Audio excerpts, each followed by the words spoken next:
ئەو ئەنجامانەی کە ئەنجامی چالاکیەکانمان کەوتووە 62 تۆمەتبارمان داوەتە دەست دادگایی کراون، 294 دۆسیەمان هەیە، دۆسیەی جۆرا و جۆرە و کەلستە و کەلوپەلێکی زۆر گیراوانە و کەلستە و کەلوپەلە زیاتر لە 342 پارچە شت گیراوە بەن ئەنواعی شت، ئامێری بیر هەڵکەندن 19 دانە گیراوە، خەڵوز وەکو خەڵوز و کانە خەڵوز کە دەکرێتنش بەشێکە لە کار چالاکیەکانی کەمە ڕێگری دەکەین و ناهێنن 55 فەردە خەڵوز گیراوە، تابڵ گیراوە، مۆلیدێک کارەبایی گیراوە، کەلوپەل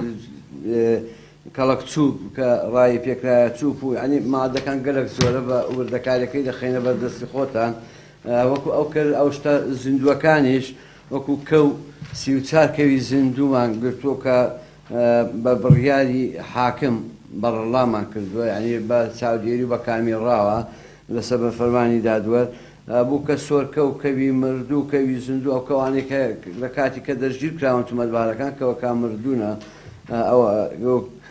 سمۆرە ماسی زیندوو و ماسی مردوو زیاتر ئەو ماسی زیندوەکان ئەو ماسیانەنە کە لە کاتی وەرزی قەدەغی ڕای ماسی کە بە تۆڕەکانەوە دەبن لە هەمان کاتدا مەفارزەکانمان بەڕڵای دەکەن.